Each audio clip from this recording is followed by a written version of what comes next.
Maya stepped into the cold, empty penthouse as the sun dipped below the Manhattan skyline. She had been working as a live-in maid for billionaire Richard Sterling for 3 long years, and by now, she knew every corner of his luxury home better than he did. The marble floors gleamed under her careful attention, the crystal chandeliers sparkled with meticulous care, and not a single item was ever out of place. Yet despite all her hard work, Richard barely acknowledged her existence. Her days started before dawn when the city was still sleeping. She would wake in her small room on the top floor and begin her routine, preparing his coffee exactly how he liked it. Black, no sugar, served at precisely 6:30 in the morning. She cleaned his bedroom, organized his expensive suits, and made sure everything in his world ran perfectly. Richard would walk past her in the hallways as if she were invisible, offering nothing more than curt nods or brief instructions. "The windows need cleaning," he would say, or "this coffee is too cold." Without ever making eye contact or asking how her day was going, Maya had learned to accept this cold treatment as part of her job. She told herself that this was how rich people treated their servants, and she should be grateful to have employment at all. One evening in late autumn, Richard returned to the penthouse in a terrible mood. Maya was polishing the marble floors in his study when she heard his car pull up to the building below. Within minutes, he burst through the penthouse door, his face red with anger. He threw his briefcase onto the expensive mahogany desk with such force that Maya jumped in fear. She had never seen him like this. Richard poured himself a large glass of whiskey and stood by the floor-to-ceiling windows, staring out at the glittering lights of the city. He looked like a man who had lost everything, though Maya knew from the news that his company was worth billions. She continued polishing quietly, hoping to finish her work and disappear before his anger exploded. But then something unexpected happened. Richard turned around and looked directly at Maya for the first time in years. Really looked at her. "Sit with me," he commanded, his voice tired rather than harsh. "Just sit, please." Maya hesitated, confused. She had never been invited to sit in his presence like an equal. She carefully placed her cleaning cloth on a side table and sat on the edge of a velvet chair, keeping her posture stiff and formal. Richard began to talk, and he didn't stop for hours.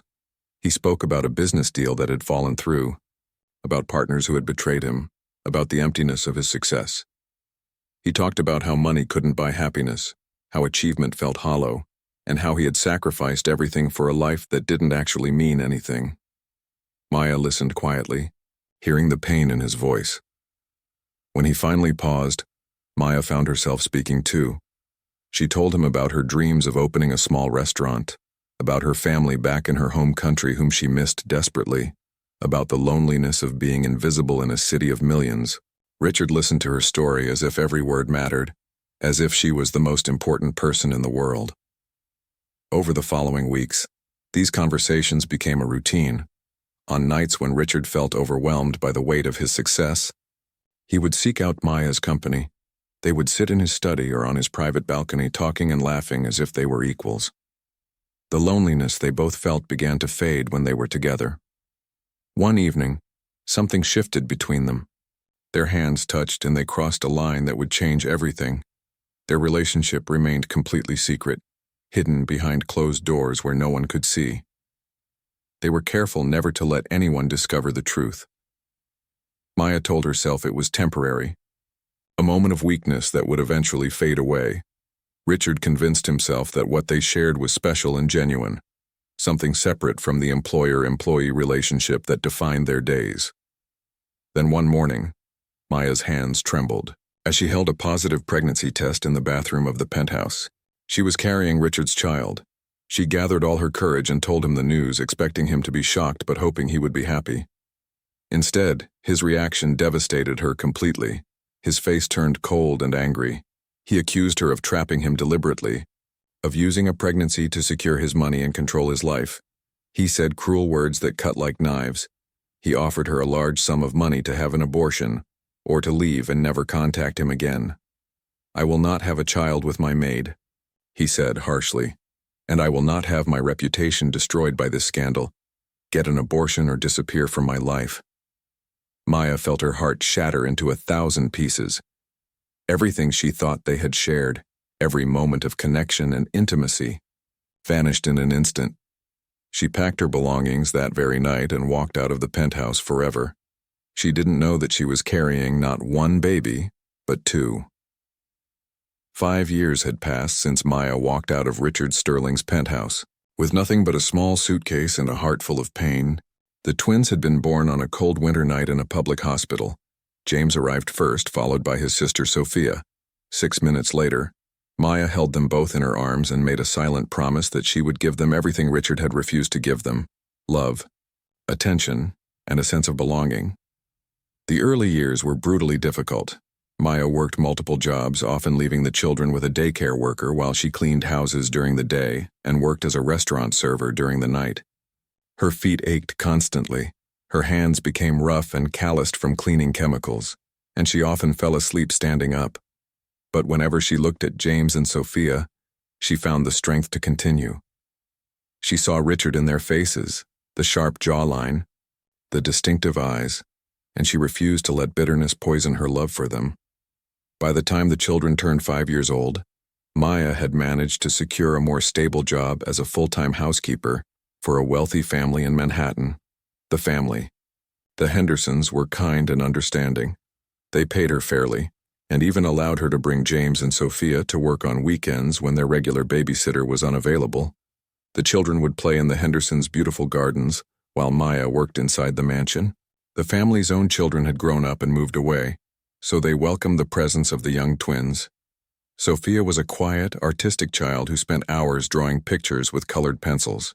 She created elaborate imaginary worlds on paper, filling pages with castles, forests, and fantastical creatures. Her drawings showed a maturity and creativity that surprised Maya, who carefully preserved each artwork in a large portfolio. James, on the other hand, was curious and energetic. He asked endless questions about everything: how planes flew, why the sky was blue, how stars formed. He spent hours looking up at the night sky through a telescope that Maya had saved for months to buy him for his 5th birthday. One Saturday afternoon in spring, Maya was arranging fresh flowers in the Hendersons' grand foyer when she heard the sound of a car pulling up to the mansion. Through the tall windows, she could see a sleek black automobile and a man in an expensive tailored suit stepping out. Her breath caught in her chest. She would recognize that silhouette anywhere, even after 5 years. It was Richard Sterling. He had been invited to a charity gala that the Hendersons were hosting that evening. Maya quickly turned away, hoping he wouldn't see her. She busied herself with the flowers, keeping her head down and her movements deliberate. But fate had other plans. James and Sophia came running through the hallway from the garden, their faces flushed from playing. Sophia was holding a handful of wildflowers she had picked, and James was explaining to his sister how bumblebees could fly despite their heavy bodies. They didn't notice Richard until they literally ran past him in the corridor. Richard froze. His eyes followed the children as they raced toward Maya. There was something familiar about them, something that pulled at his memory in a way he couldn't quite explain. He watched as the boy turned to look at him with curious, intelligent eyes. Those eyes stopped Richard's heart. They were unmistakably his own eyes, the same rare hazel color with golden flecks that his own mother had possessed. The little girl reached Maya and tugged on her skirt, asking if they could have cookies before dinner. The woman, Maya, looked up, and their eyes met across the marble floor. The recognition was instant and mutual. Richard saw the fear and defiance flash across her face, and Maya saw the shock and dawning realization in his expression. Richard approached them slowly, as if moving through water. His mind was racing, connecting pieces of a puzzle he had tried very hard to forget. The timing was right. The children's ages matched. And those eyes, those unmistakable Sterling eyes, on the face of a boy who looked like a younger version of himself. These children, Richard said quietly, his voice barely steady. Who are they? Maya's heart pounded so hard she thought it might break through her ribs. She placed a protective hand on each child's shoulder. They are my children, she said firmly, meeting his gaze. Their names are James and Sophia, and they are 5 years old. Richard felt the floor shift beneath his feet. He looked at the children again, really studying their features. In James's face, he saw his own father. In Sophia's artistic expression, he saw something of his sister. The denial he had clung to for 5 years crumbled away, leaving only the undeniable truth. "I need to speak with you," he said to Maya, his voice rough with emotion. "Alone, please." The coffee shop was small and quiet. Hidden away on a side street in Brooklyn, far from Richard's usual haunts, Maya sat in a corner booth with her hands wrapped around a cup of lukewarm tea. Her nerves jangling with anxiety, she had arranged for her neighbor to watch James and Sophia, telling them only that she had an important meeting to attend. The truth felt too complicated to explain to 5-year-olds. Richard arrived 20 minutes late, his expensive coat and designer shoes looking completely out of place in the modest cafe. He slid into the booth across from her, and for a long moment, neither of them spoke. The silence was heavy with 5 years of unspoken words, anger, pain, and regret. "Why didn't you tell me?" Richard finally asked, his voice sharp and demanding. "Why did you keep them from me? James and Sophia are my children, and I had the right to know." Maya felt a flash of anger rise in her chest. She had rehearsed this moment 1,000 times in her imagination, and now that it was happening, all her carefully prepared words seemed inadequate. "You gave up the right to know when you threw money at me and told me to disappear," she said coldly. "Do you remember that day, Richard? Do you remember the words you used? You said you wouldn't have a child with your maid. You said my pregnancy was a scandal. You offered me a settlement like I was a business problem that needed to be solved." Richard winced at the memory. "I was scared," he said, his voice quieter now. "I was terrified of what a pregnancy would mean for my career. My reputation, my life. I wasn't thinking clearly. I was selfish and cruel, and I have regretted it every single day." "Regret doesn't change anything," Maya said bitterly. "Regret didn't pay my hospital bills.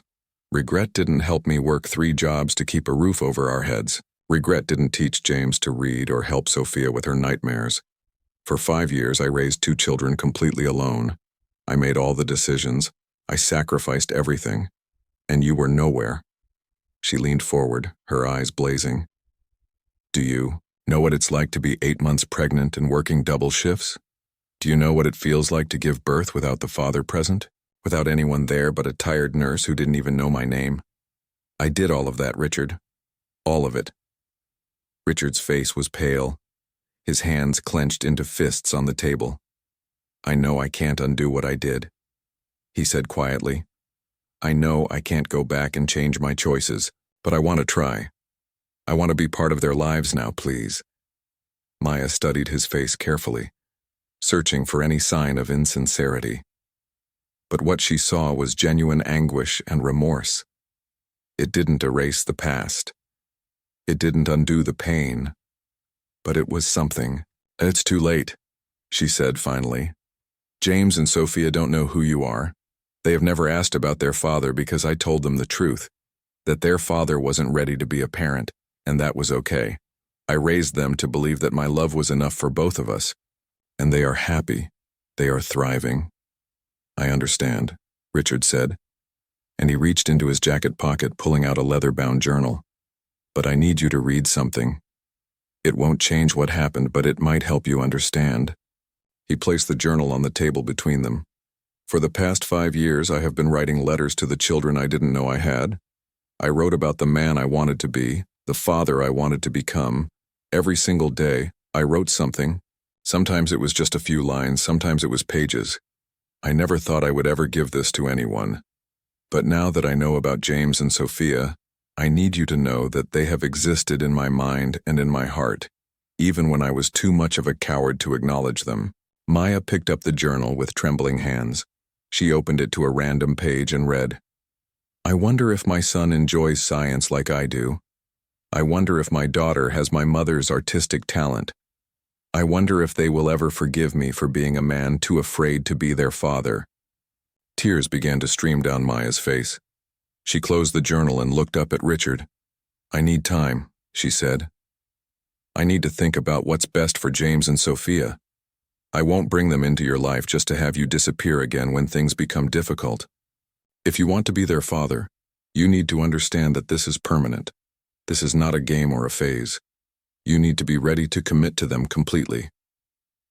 I am ready, Richard said with absolute certainty. I have been ready for 5 years. I just didn't know it yet. Maya gathered her things, taking the journal with her. I will call you, she said, standing to leave. But Richard, if you hurt them in any way, if you make them a promise and break it, I will make sure you never see them again. I don't care how much money you have or what power you possess. I will protect my children with everything I have. As she walked out of the cafe, Richard sat alone in the booth, finally understanding the magnitude of what he had lost and what he might still have the chance to gain. 2 weeks passed in agonizing silence. Maya didn't call Richard, and he respected her need for space, though it nearly drove him mad with anticipation. He found himself distracted during business meetings, staring out of office windows and imagining what his children looked like when they laughed, what they dreamed about at night, what their favorite foods were. Finally, on a Saturday morning, Maya's number appeared on his phone. His heart nearly stopped as he answered. She told him that she was ready to let him meet James and Sophia. But there were conditions. He had to be honest with them. He had to explain where he had been and why, and most importantly, he had to prove through consistent action that he was genuinely committed to being their father. Richard agreed to everything without hesitation. They arranged to meet at a public park, somewhere neutral and safe where Maya felt comfortable. Richard spent the entire night before the meeting unable to sleep. He rehearsed what he would say, imagining 100 different scenarios. He bought new clothes, wanting to look respectable but not intimidating. He purchased a small gift for each child, a telescope for James, and a set of professional-grade colored pencils for Sophia. Subtle acknowledgments of their interests that Maya had mentioned in passing during their coffee shop meeting. The morning of the introduction was bright and clear.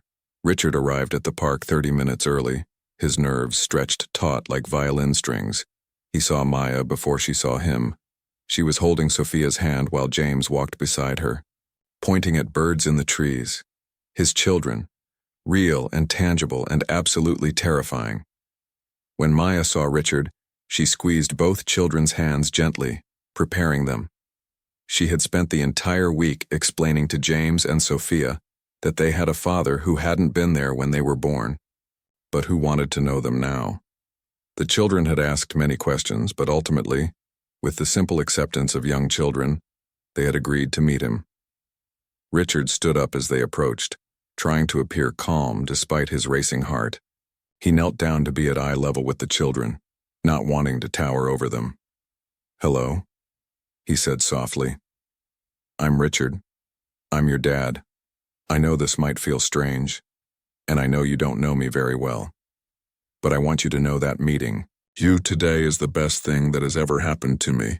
James studied him with the same intense gaze that had captured Richard's heart at the Henderson mansion. "Mom says you didn't know about us," the boy said with the directness that only children possess. "Why didn't you want us?" The question hit Richard like a physical blow. He looked at Maya, who gave him an encouraging nod, then back to James. "I made a very big mistake," Richard said honestly, his voice thick with emotion. "When your mom told me about you, I was scared, I was confused, and I made a choice that I have regretted every single day since. I won't make excuses for what I did, but I want you to know that it wasn't because of you. It was because I was not ready to be a good father, but I have had 5 years to think about it, and now I am ready." Sophia, who had been shy and quiet, suddenly reached out and touched his face with her small hand as if trying to understand him through touch. "You have sad eyes," she said with the innocence of childhood. Richard felt tears spill down his cheeks. "I do," he acknowledged, "because I miss so much time with you and your brother, but I'm hoping that now we can make new happy memories together." What happened next was unexpected. James and Sophia, with the remarkable flexibility of children, seemed to accept his explanation and his presence. They didn't demand grand gestures or elaborate apologies. They simply wanted to spend time with him. "Did you bring those presents?" James asked, noticing the wrapped packages Richard had placed on a nearby bench. Richard smiled and retrieved them. James tore open the telescope box with excitement, immediately wanting to know all about its specifications and how powerful the magnification was. Sophia carefully unwrapped her colored pencil set, running her fingers over the different colors with wonder. For the next 2 hours, Richard played with his children in the park like a man in a beautiful dream. He pushed them on the swings, watched James attempt to climb a tree, and sat on the grass while Sophia drew a picture of their family with her new pencils. Maya watched from a distance, her expression unreadable. When it was time to leave, the children hugged Richard without hesitation. James asked if they could see him again next weekend. Sophia held his hand as they walked back to Maya's car. As Maya buckled them into their seats, she approached Richard. "They liked you," she said simply. "That doesn't mean everything is forgiven, but it's a beginning." "Thank you," Richard said, his voice full of gratitude. "Thank you for giving me this chance. I won't waste it." As he watched them drive away, Richard made a silent vow that he would spend the rest of his life being the father and the man he should have been from the beginning. 6 months had passed since that first meeting in the park, and Richard had become a constant presence in James and Sophia's lives. He visited every weekend, sometimes twice a week. He attended their school events, helped with homework, and even volunteered as a chaperone on a school field trip. The children had grown comfortable with him, calling him Dad without hesitation, and Richard felt his heart expand in ways he never knew possible. But Richard wanted more than just weekend visits and informal arrangements. He wanted the world to know that James and Sophia were his children. He wanted them to have his name, his protection, and his legacy. Most importantly, he wanted to ensure that if anything happened to him, they would be financially secure and legally protected. One evening, as he tucked Sophia into bed after reading her a bedtime story, she asked him a question that crystallized his determination. "Dad, why don't we have the same last name as you?" she asked innocently.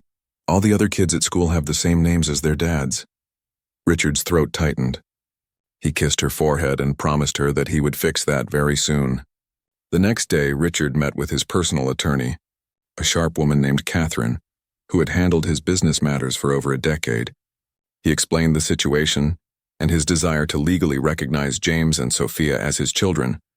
Catherine listened without judgment, though he could see the surprise in her eyes. "This is a significant step," she said thoughtfully. "Legally recognizing paternity while they are being raised by their mother will require her consent. There will be paperwork, court documents, and possibly a hearing before a judge. But it is absolutely possible. Do you want to proceed?" "Yes," Richard said with absolute certainty. "I want to do this the right way. I want it to be legal and official. I want James and Sophia to have my name, and I want to update my will to ensure they are protected." Catherine nodded and began preparing the necessary documents. Richard knew that he needed to discuss this with Maya before taking any official steps. He arranged another meeting with her, this time at a quiet restaurant rather than a coffee shop. When he explained his intentions, Maya's eyes widened with a mixture of emotions. "You want to legally adopt them?" she asked, searching his face for any sign of hesitation. "I want to legally recognize them as my children," Richard clarified, "which is different from adoption since they already have a mother who loves them and is raising them. But I want my name on their birth certificates. I want them to inherit from me, and I want the world to know that they are my responsibility." Maya was quiet for a long time. She had spent 5 years protecting James and Sophia, keeping them safe from disappointment and hurt. The idea of tying them legally to Richard felt like a leap of faith. "What if you change your mind?" she asked quietly. "What if you decide this is too difficult or too complicated? Then I would be the biggest fool on the planet." Richard replied earnestly. "Maya, I have made many mistakes in my life, but I am not going to make another one. James and Sophia are my children, and I am going to be their father, not just on weekends, but for the rest of my life." It took several more conversations before Maya fully agreed, but eventually, she signed the legal documents that Richard's attorney had prepared. The process took 3 months during that time. Richard also updated his will, naming James and Sophia as his primary beneficiaries and establishing a trust fund for their education and future. On the day of the court hearing, Richard arrived at the courthouse with Maya, James, and Sophia. The children didn't fully understand what was happening, but they understood that something important was taking place. The judge reviewed the documents and asked Richard a series of questions about his intentions and his commitment. "Your Honor," Richard said, standing before the judge, "these are my children. I have been absent from their lives, and I deeply regret that. But I am here today to make it official, to make sure that James and Sophia Sterling know that they are legally recognized as my children, and that I am legally responsible for them in every way. The judge, an older woman with kind eyes, smiled and signed the necessary paperwork. I wish more fathers showed this level of commitment, she said. Congratulations. You are now legally recognized as the father of James and Sophia Sterling. The children didn't fully grasp the significance of the moment, but Richard, Maya, and even the judge shed tears. After the hearing, they went to a restaurant to celebrate. James and Sophia announced proudly to their waiter that they now had the same last name as their dad. That evening, Richard helped James and Sophia write their new names on a piece of paper. They practiced signing it repeatedly. Fascinated by their new identity, for Richard, it was more than a legal formality. It was a public declaration, a commitment carved in stone. It was his way of telling the world that he was no longer running from his responsibilities. He was finally, completely, and irrevocably their father. 1 year after the legal recognition, Richard Sterling was no longer the man he used to be. His transformation was not dramatic or sudden, but rather a quiet, deliberate reshaping of his entire life and priorities. He had started delegating more responsibilities at his company, trusting his executive team to handle major decisions while he focused on building a meaningful relationship with his children. His Manhattan penthouse, once a cold and sterile symbol of his wealth, had been completely renovated. The minimalist aesthetic was replaced with warmth and color. There were toys in the living room, children's artwork adorned the refrigerator, and the once silent hallways now echoed with laughter and the sound of small feet running. Richard had converted one entire room into a library filled with books for James and Sophia. Another room became Sophia's art studio, and the rooftop terrace was transformed into a small observatory where James could pursue his passion for astronomy. James had developed into a brilliant young scientist with an obsession for aviation. He spent hours reading books about aerodynamics, watching documentaries about famous pilots, and designing elaborate drawings of aircraft. Richard recognized his son's serious talent and began researching aviation programs and summer camps, specifically designed for gifted children. He enrolled James in a prestigious aviation academy that accepted only the most exceptional young students. Sophia, now 8 years old, had blossomed into a talented artist whose work showed remarkable maturity and emotional depth. Her paintings often depicted themes of family, love, and transformation, as if she was processing her own journey through color and form. Richard hired a renowned art instructor to work with Sophia privately, not to push her toward a specific career path, but to help her develop her skills and express herself more fully. But the most significant transformation in Richard's life involved Maya. Their relationship had evolved gradually as they worked together to raise the children. What had started as co-parenting had slowly transformed into something deeper. Richard found himself looking forward to his conversations with Maya more than any business meeting or social event. He admired her strength, her wisdom, and the way she had single-handedly raised 2 exceptional children. One evening, after putting James and Sophia to bed, Richard and Maya sat on the penthouse balcony overlooking the glittering lights of Manhattan. The city that had once represented Richard's success and accumulation of wealth now felt like background scenery to his real life. "Do you remember the coffee shop?" Richard asked softly. "When you told me that I had given up the right to know our children?" Maya nodded. "I was angry." "You had every right to be," Richard said. "I was thinking about that conversation today and I realized something. I didn't just give up the right to know James and Sophia. I gave up the right to know you. I gave up the chance to build something real with you. I was too afraid and too selfish to see what was in front of me." Maya turned to look at him, her eyes reflecting the city lights. "I'm not that scared man anymore," Richard continued. "I have learned that true wealth isn't measured in dollars or business deals. It's measured in the moments with the people you love. It's in James's excited voice when he talks about becoming a pilot. It's in Sophia's laughter when she creates something beautiful. It's in you, Maya. It's in the incredible woman who never gave up, even when I made it so easy for her to hate me." He reached into his jacket pocket and pulled out a small velvet box. Maya's breath caught. "I know I have no right to ask this after everything I have done," Richard said, his voice trembling slightly. "But I am asking anyway, Maya, will you marry me? Not because I feel obligated, not because it would be convenient for the children, but because I love you, because I want to spend the rest of my life with you, Because you deserve to be cherished and valued. Tears streamed down Maya's face as she nodded. Yes, she whispered. Yes, I will marry you. Richard slipped the ring onto her finger and they embraced on the balcony, wrapped in the cool night air and the promise of a future neither of them had dared to imagine. The wedding was planned for the following spring. But before that, Richard did something that surprised everyone. He established the Maya Foundation, a non-profit organization dedicated to supporting single mothers in financial hardship.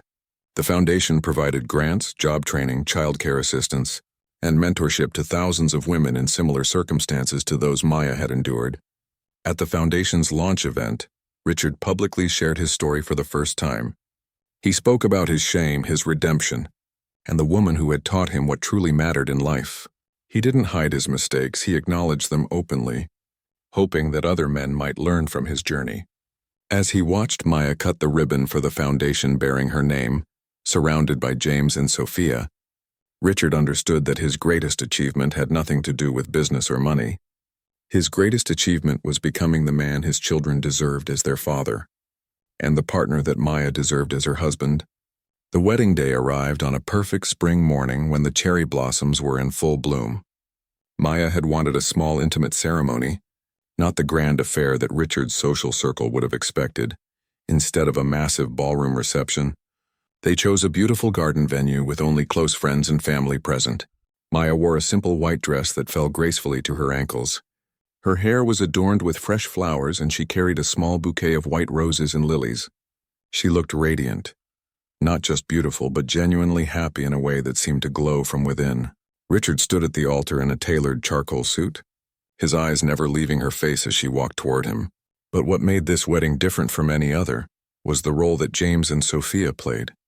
Rather than traditional bridesmaids and groomsmen, the children stood between their parents. James carried the rings on a small pillow made of silk, and Sophia scattered rose petals down the aisle with deliberate care, as if she was creating art with every movement. The ceremony was brief and meaningful.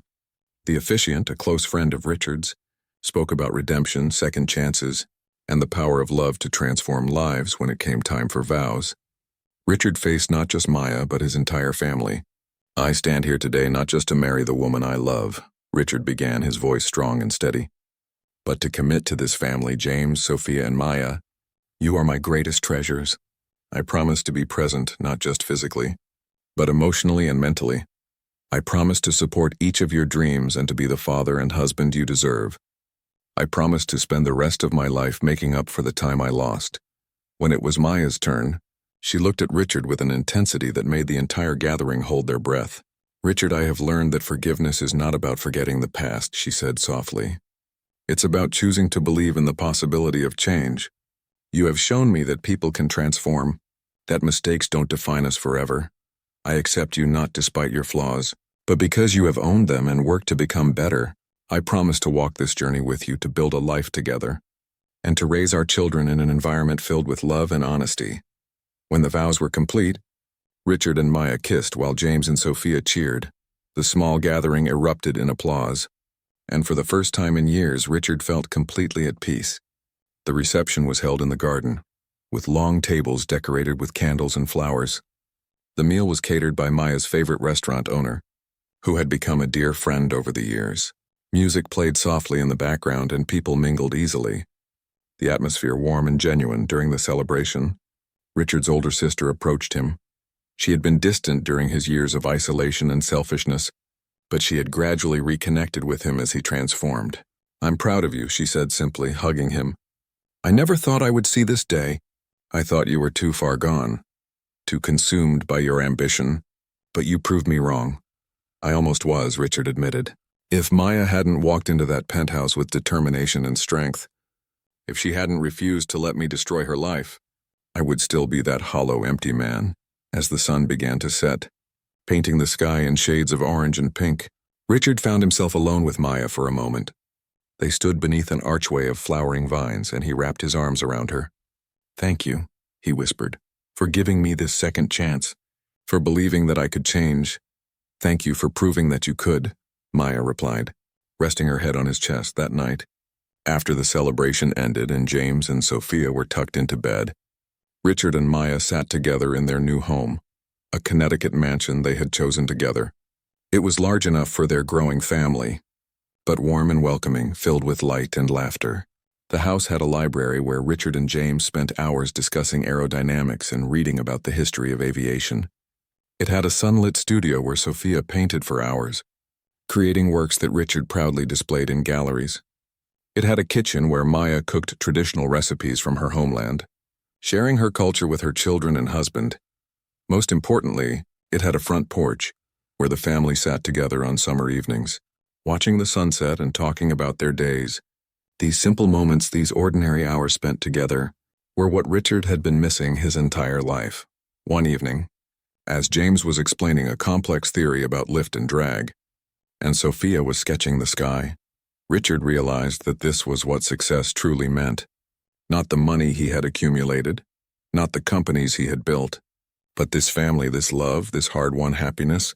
He looked at Maya and caught her smiling at their children, and in that moment, Richard Sterling understood that he had finally inherited the only wealth that truly mattered. 10 years had passed since that fateful day when Richard first saw his children's distinctive eyes in the Henderson mansion. The twins were now teenagers. Brilliant and accomplished in their own right, James, at 16, had just received his private pilot's license after years of rigorous training and preparation. He stood in his father's study, holding the laminated certificate with hands that trembled slightly, unable to fully believe that his dream had become reality. Richard looked at his son with immense pride. James had inherited his father's determination but channeled it toward noble pursuits. He had maintained a perfect academic record, volunteered at a local youth center teaching younger children about science and aviation, and had been accepted to several prestigious universities with full scholarships. "I couldn't have done this without you, Dad," James said, his voice thick with emotion. "You believed in me when I was just a kid drawing pictures of airplanes. You invested in my dreams, you supported me through the difficult times. You were everything I needed." Richard embraced his son, fighting back tears. "You did this, James," he said firmly. "I simply had the privilege of watching you become the remarkable person you were always meant to be." Sophia, now 14, had recently had her artwork displayed in a prestigious Manhattan gallery. Her paintings, which explored themes of identity, family, and transformation, had attracted significant attention from critics and collectors. One particular series titled "The Eyes That Changed Everything" depicted abstract interpretations of the moment when her father first recognized her in the Henderson mansion. The paintings were haunting and beautiful, told entirely through color and form without words. At the gallery opening, Sophia stood beside her paintings, watching as visitors studied her work and read the plaques explaining the inspiration behind each piece. When she finally acknowledged the truth of her story and her art, something profound shifted within her. She wasn't ashamed of her unconventional family or her father's past mistakes. Instead, she saw her family's journey as a story worth telling. A testament to the power of forgiveness and transformation, Richard and Maya stood together, observing their children with hearts overflowing with love and gratitude. Their marriage had only grown stronger over the years. They had learned to navigate challenges together, to communicate openly, and to build a partnership based on genuine respect and affection. That evening, the entire family gathered on the back porch of their Connecticut home, a tradition they had maintained since James and Sophia were young. Richard raised a glass of sparkling cider. They had decided years ago that this was their special family tradition. "I want to propose a toast," Richard began, looking at each member of his family. "To James, who has achieved his pilot's license and who will soon soar higher than any of us ever dreamed. To Sophia, whose art has moved thousands of hearts and whose talent will continue to inspire the world. To Maya, my beloved wife, the strongest person I have ever known, and the woman who taught me what truly matters in life." He paused, his voice becoming quieter, and to myself he continued, "for finally learning that redemption is not about erasing the past, but about acknowledging it, learning from it, and becoming better because of it. 10 years ago, I was a man who denied his own children, who prioritized wealth and reputation over love and family. Today, I stand before you as a man who has been transformed by the grace of second chances." James raised his glass. "To Dad, who showed us that it's never too late to change, that love can heal anything, and that family is the greatest achievement of all." After the toast, Richard excused himself and walked to his study. He retrieved a leather-bound journal from the safe behind his desk. The same journal he had shown Maya years ago, filled with 5 years of daily letters to children he didn't know he had. He had continued the tradition, adding letters to James and Sophia through the years, documenting his thoughts, his struggles, and his love for them. He opened the journal to a recent entry and read the words aloud to himself. Today, James received his pilot's license, and I wept like a child. Not because I was proud of his achievement, though I am, but because I realized how close I came to missing this moment. How close I came to never knowing this remarkable young man. How close I came to never experiencing the joy of being called Dad. Richard made a decision in that moment. He would publish these journals not for profit or acclaim, but to share his story with others, perhaps other men struggling with their own demons. Their own selfishness might find hope in his journey. Perhaps other single mothers like Maya might find validation and inspiration. The Maya Foundation had grown exponentially over the years, supporting over 50,000 women and their children. Richard had poured significant resources and personal involvement into the organization, but he realized that his story itself was the greatest gift he could give. As he returned to the porch where his family sat laughing and talking, Richard felt a profound sense of gratitude, not for his wealth, not for his success in business, but for the second chance that had been offered to him, and for the courage to seize it. James pointed out a constellation in the night sky, explaining its formation to Sophia, who sketched it quickly in a notebook she always carried. Maya squeezed Richard's hand as they watched their children, and Richard understood that this moment, this ordinary evening with his family, was worth more than all the billions he had accumulated. His redemption was not found in money or prestige. It was found in the eyes of his children, in the love of his wife, in the life he had rebuilt from the ruins of his own selfishness. And that, Richard Sterling finally understood, was the only legacy that truly mattered.